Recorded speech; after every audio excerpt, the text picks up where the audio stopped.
O SUS é um péssimo patrão, apesar de que hoje seja o maior empregador de médicos no país. Ele remunera mal, ele dá mais condições de trabalho. E acho que muito disto pelo conflito entre o que os médicos acham que deva ser a medicina e entre o que o comando central, e aí te diria que a Fiocruz, a Fundação Oswaldo Cruz, tem muito a ver com isso.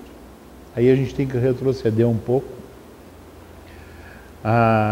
Antes da Constituição de 88, houve um movimento chamado Reforma Sanitária, que propôs uma série de coisas, inclusive o próprio surgimento do SUS, de alguma maneira, é consequência daquele movimento de reforma sanitária. O que aconteceu, que isso foi lá antes de 88, depois disso já caiu o Muro de Berlim, o mundo mudou completamente, já apareceu o computador e o telefone celular, mas as pessoas continuaram lá na Fundação Oswaldo Cruz com aquela concepção dos anos 80. E, do meu ponto de vista, jogaram fora a criança junto com a água do banho. Não conseguiram evoluir. E essa estagnação é muito simpática para aqueles como o Banco Mundial que determinam onde é que vão ir os recursos.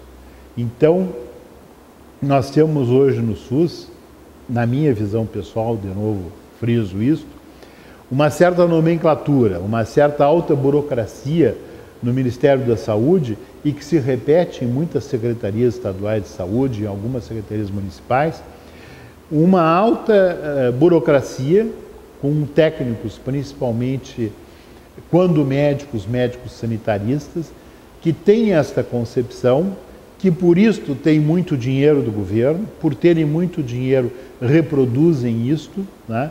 Então a própria produção, se tu fores olhar a produção na faculdade de História ou de Sociologia, ela está toda contaminada por esse pensamento oficial, minha visão pessoal. Ela está toda contaminada por esta concepção dos anos 80 da reforma sanitária, em que o médico foi demonizado. E se perdeu a perspectiva, né, de que isto é um fluxo histórico e de que as coisas andam. E muito se andam mal é justamente por causa dessa concepção atrasada. Então eu te diria, o médico hoje, ou o SUS, dito de outra forma, é um mau empregador, apesar de ser o maior empregador, não é por acaso, faz parte de uma ideologia isto, faz parte de uma concepção de como deva ser o atendimento à saúde ou do que deva ser a saúde. Agora, de qualquer forma, e essa é uma outra questão que é polêmica, se fala muito de que o médico deveria ganhar mais e ter um emprego só. Eu, sinceramente, não sei se os médicos querem isso. Historicamente, meu pai era médico. Meu pai era médico, tinha seu consultório particular. Em algum momento teve um consultório na Zenha, que era uma zona mais popular, e teve um consultório no centro, mais voltado a uma clientela de maior poder aquisitivo, mas 2 vezes por semana atendia na Santa Casa gratuitamente. E tinha mais de uma ocupação.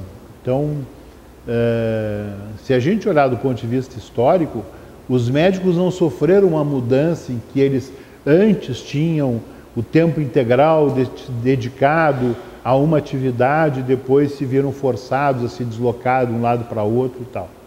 Eu, em toda a minha carreira, sempre preferi ter mais de um emprego, me deslocar e ver situações diferentes, etc., do que ficar enfurnado, encerrado dentro de um hospital ou de um serviço de saúde e perder esta visão.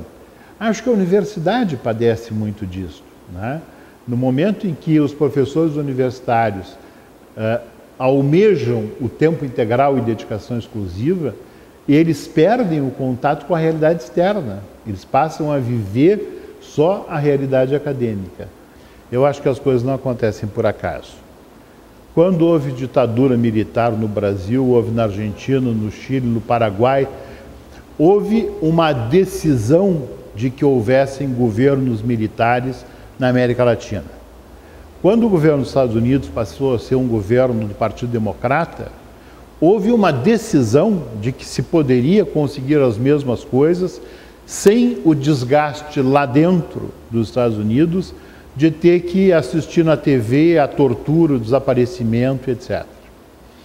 Quando a gente olha para o sistema de saúde e para a evolução que ele tem tido, ele não é diferente na Argentina, no Uruguai, Paraguai, na Guatemala. Há um modelo que é mais ou menos único e que vem sendo aplicado mais ou menos da mesma maneira, com maior ou menor intensidade em todos esses países. Então, acho que é claramente um modelo, e o Banco Mundial não faz muito segredo de alguns aspectos disso, né?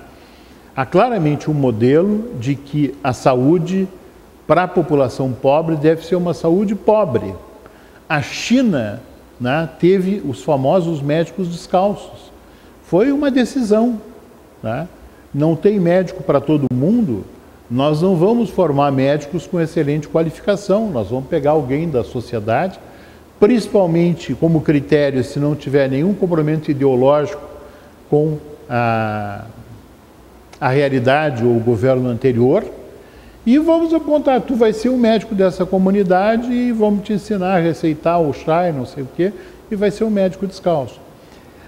Mutatis mutandis, né? Não é uma comparação, um paralelo muito perfeito isto, mas há uma decisão que ocorre em toda a América Latina, pelo menos, ocorre muito no terceiro mundo, de que as pessoas que... Vou te dar um exemplo que eu acho que é muito característico disso. Uma ocasião, um grupo de médicos foi apresentar reivindicações a respeito do SUS, na época do INPS, junto ao ministro. O ministro ouviu atentamente, etc. e tal, foi gentil, cortês, ofereceu água e cafezinho para todo mundo, e na saída, um colega ficou para trás, né? As pessoas foram saindo, e o colega, que já conhecia, o ministro já conhecia ele, disse assim: fulano, pelo amor de Deus, vocês querem dar ressonância magnética, um exame caríssimo, para quem não participa do processo, para gente que não tem emprego, não produz, não consome, vocês querem gastar com essa gente, vocês perderam o bom senso. E acho que muito a visão do comando é esta: quem pode, paga plano de saúde e tem bom atendimento. Quem pode, paga seguro de saúde e vai ter a sua cirurgia de coronária feita em Cleveland, nos Estados Unidos. Quem não pode, não tem que fazer ressonância magnética nem coisa nenhuma. Tem que ter o feijão com arroz. E se tiver uma doença mais complicada, sinto muito, vai morrer disso.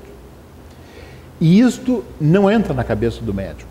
Essa não é a concepção que os médicos têm, essa não é a visão que o médico tem, essa não é a tradição do médico, essa não é a história da medicina. E os médicos têm uma postura conflitante com o sistema, historicamente, e acho que vão continuar tendo, porque não vão se render a esta visão.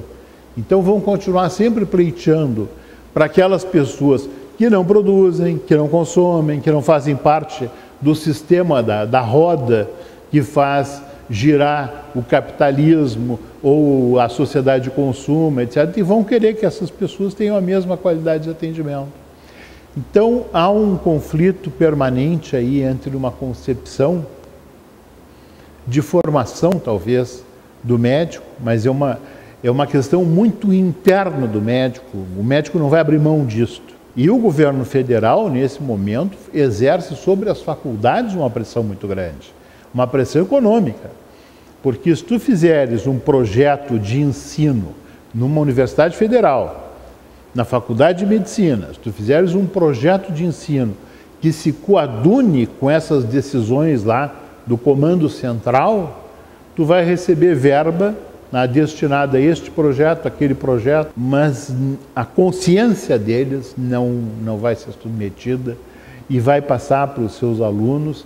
Os seus alunos podem sair sem a formação que ele gostaria que tivessem, mas saem com a ideia de que tiveram a formação errada, de que deviam ter uma formação diferente.